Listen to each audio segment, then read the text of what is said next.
Time now for our weekly spot here with Jermaine Eluemunor. This giant call is brought to you by Town Fair Tire. Nobody beats Town Fair Tire. Nobody. Jermaine, it was a rough loss, to say the least, for you guys. You outplayed them. You scored 3 touchdowns, didn't allow a touchdown, but yet you lose. Your overall feelings from that one in Week 2 in Washington? Yeah, I would say that, obviously it sucks losing, but on offense especially, I feel like we're starting to find our identity, especially as an offensive line that hasn't played together before. Like I said last week, AT hasn't played next to Runyon hasn't played next to Schmidt hasn't played next to GV, and obviously me and GV have chemistry together, but we're in a new system. But last week I feel like we took a huge step forward as an offense, and I think that we needed a game like that. Obviously, the outcome wasn't what we wanted, but it's only Week 2. So, we still have 15 more weeks to go. We have a big game in Cleveland this weekend, and, the offense is going in the right direction, and that's what you can ask for. Do you think you guys lost because you didn't have a kicker? I think a number of things. We lost because of a number of things. Obviously, it sucks not having a kicker, but it's the NFL. People go down all the time, and you have to be able to adjust on the fly. And, we were just unlucky. Jermaine, it's good to have you back on the show, and I want to follow the Gano stuff. Now, Sal and I did a ton of the show yesterday on the decision to not have another kicker. That's not your job. So I'm curious, though, can you, take us inside the playbook? Because there's no way for us to really know.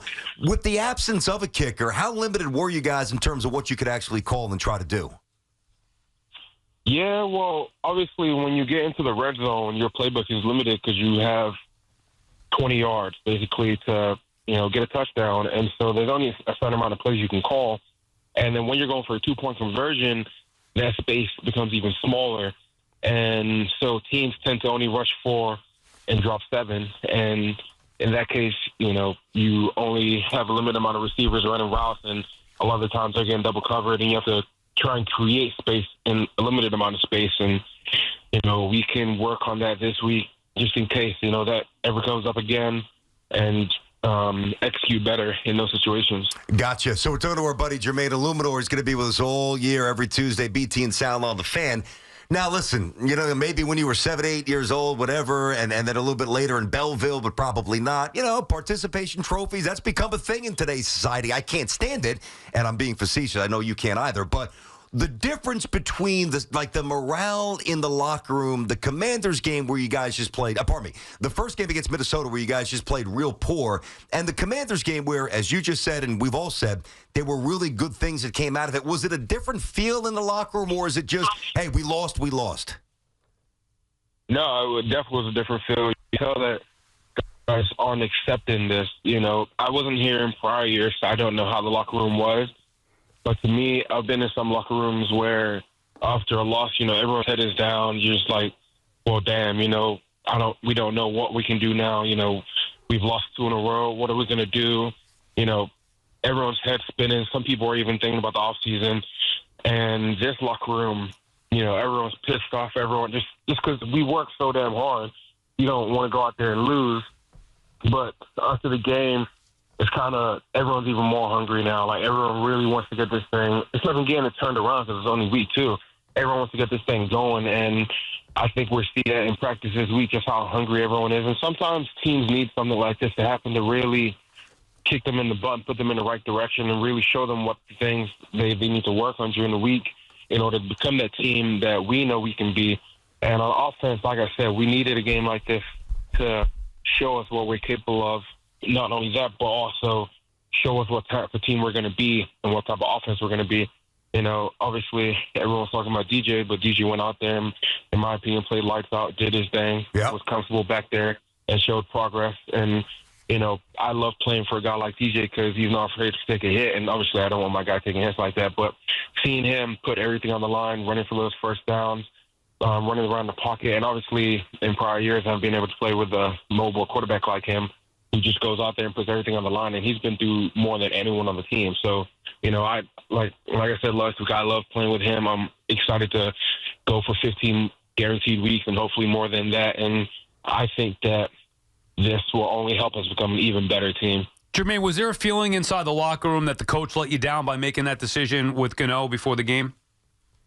No, not at all. We trust Dave, and I've said it before, I say it again. Dave is one of the best coaches I've had in the NFL, if not the best, just because of the type of person he is and the type of coach he is and how much trust he puts in us. And, you can't control what's going to happen on game day. Coaches can't predict the future. They got to go with what they have. And he obviously trusts us enough where if something did happen to Graham, which it did, then we could go out there and adjust on the fly. And if he wants to tape, I feel like we did a great job of that. And we just came up showing the 2-point conversions. But, no, we trust Dave more than anything. And, he's putting us in the right places that we need to be on offense and doing everything we need to do in order to be a great team. What was his message to you guys after the game? It's the first time in NFL history that a team scored 3 touchdowns, didn't allow a touchdown, that lost in regulation. What was the message from Daboll after the game?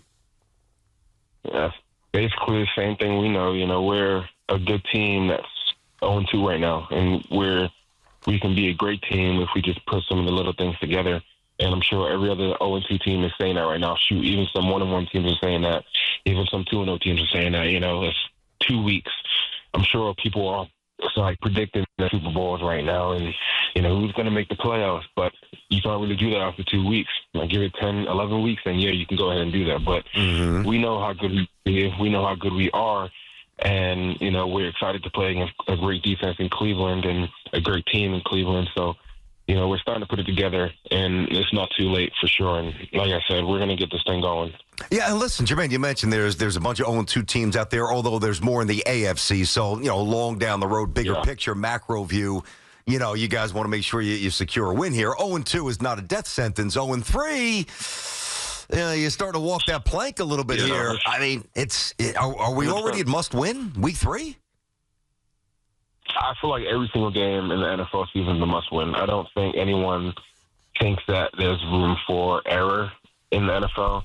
And, if you're me being who I am and being around this game for as long as I've been around the NFL, I've been around teams where every single team's a must-win. You don't go into a game like, we have, some room to lose a game here or there. No, every single game is a must-win just because from a mentality standpoint, and just a mental standpoint, you want to go out there and win to reap the rewards of all the effort and hard work you've put in. Like, we've been working, since April, and even before that, behind the scenes, we're still working. So, in my opinion and in my mind, every single game I go into is a must-win, and I believe that everyone on the team thinks that too.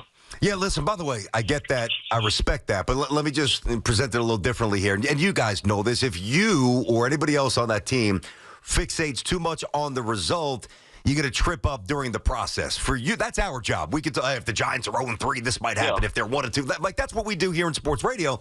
You guys have to wake up, do your job, and get immersed in the process, which you are. And I know that you go into every game wanting to win. Of course, you guys are the ultimate competitors, but there is a difference between 0-3 and 1-2. So I guess shoot, you ain't got to tell me. I know that for sure. Yeah, I got you. But like 0-3. It's going to get dark quick, man. The schedule toughens up, and I would respectfully push back. If you're 0-3, I'm not saying that you will be, but if you are, I think the complexion of the season totally changes. Yeah, my opinion. No one wants to start 0-3. Yeah. Right? That's pretty damn depressing. That's why, we have to go into Cleveland and execute and play complimentary football and put ourselves in the position to win that game. Has any of the outside noise, Jermaine, we're talking to BT and Sal on the fan talking to Jermaine Eluemunor, has any of the outside noise started to creep into the locker room a little bit? I know it's early, but whether it's the fans booing, which you guys had to answer questions about that week 1, now all the stuff week 2, and reporters questioning Daboll's job, has any of that outside negativity started to infiltrate the locker room at all?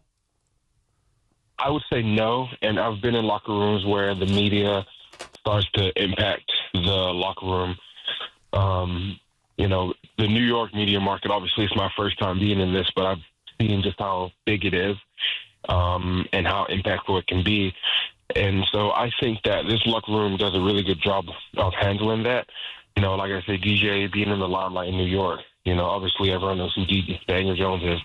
He does a great job of handling it, and I think he's a great example for the younger guys on how to handle the pressure that comes with playing in New York from the media side and just all the eye on you. So I think the locker room's doing a phenomenal job of, boxing out the noise and just keeping focused on what we need to do as a team in order to put ourselves in the best position to win. Yeah, you guys seem to have some nice team character. I would say final thing for me, Jermaine. So I asked you this earlier as the season was starting, and still early, but I asked you, I guess, a week or two ago. Like, what do you think, when it's all said and done, is the ultimate identity of this Giants team? Is it offense? Is it defense? Whatever it might be. Yeah, here you are 2 weeks in. What do you think the identity will be of the New York Giants 2024? I would say that I want our identity to be a team that controls the line of scrimmage, and every team wants to be like that, because if you dominate the line of scrimmage, you can do whatever you want. So I want this team to be, our offensive line can go into a game and control the line of scrimmage, and, whatever D line you throw against them, we're going to go out there and go to war and make sure that we control the line of scrimmage, and then vice versa on the defensive line. Whatever offensive line they go against, our defensive line is going to come up big and dominate that line of scrimmage and really help the guys behind them. So, me being an offensive lineman, obviously that's my vision and what I want. And we have the skill players to match any skill players in the league. I truly believe that. Our defense, obviously we have some crazy talented players on that team too, on that side of the ball too. And I believe in DJ more than anything. Like I said, I love that kid. I want to go out there and ball for him every single week, which I'm going to do and which we're going to do as offensive line. But I want the identity to be the O-line, D-line is going to go into the game and really help the team control the game, control the line of scrimmage, and help this team win. And you guys have done that. According to Pro Football Focus, Giants have the 6th best pass-protecting offensive line in the NFL over the first 2 weeks, so you got to keep that up, keep Daniel Jones clean. And look, that wasn't the issue. I mean, you saw a significant improvement in your guys' offense from week 1 to week 2. The other thing, and I'll leave you with this, Jermaine, you guys got neighbors involved, and that was something week 1 where it didn't happen. Was there a more conscious effort to get the damn ball into number one's hands? I think that we, as the offense, know where we need to get the ball. And obviously, the O-line did a better job this week of keeping Daniel clean. But the biggest thing is making sure that he stays confident and comfortable in the pocket. Like I said last week, he's coming off an ACL tear. He's obviously used to getting hit more than often. So us, the offensive line, we need to make sure that we keep growing his confidence. And it'll be huge this week going against the Cleveland D-line, Myles Garrett, Darius Smith, Dalvin Tomlinson, that's one of the best defenses in the NFL. And so for us as an offensive line, we're taking this game more. I mean, we take every single game serious, but we see the challenge with this game and the front that they can bring. And so for us, it's another step in the progression of making sure DJ stays calm and comfortable and confident in the pocket. And I think that you saw that in Washington, where we did what we needed to do and handle our business, and that allowed DJ to be confident and, just be him, the same him I've seen in training camp and OTAs. And, we're going to hopefully keep progressing on that and, building this trust and building this confidence back up. You worried at all, Jermaine, about getting hit in the head by a helmet from Myles Garrett? And I mean, I've known Myles for 10 years. I played with him at A&M. That's my guy. So I'm really excited to get to go against him. As a tackle in this league, it's not every day you get to go up against the reigning defensive player of the year and one of the best DMs in the NFL and probably future Hall of Famer. So I'm really excited to go against him and, kind of bring up some of the past battles we had in college. So I can't wait for that. All right, Jermaine, great job with the offensive line play. You guys have been much better. Keep it going. Good luck in Cleveland. Hopefully next week we talk to you after your first dub. Yes, sir. Appreciate y'all. There you go. Jermaine Eluemunor, he is terrific. I got to tell you, he is. He is grounded. He is humble. He is clearly intelligent.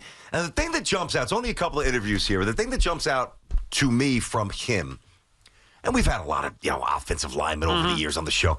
Like, it's not like the recycled, I've got to kind of say this about my quarterback. Like, he is so effusive in his praise of Jones. He believes in him. Like, it's like reverence. It's like bordering on reverential. Like that. I know a lot of people discount Danny. He's boring. He's vanilla. He's this. That. Like, those guys love that quarterback. You got to remember, though, it's year 1 for him. I understand it's that. Year 6 for us. He doesn't have to lay it on his stick. Like, it's. No, I hear you. believe. We've been doing it more. Yeah.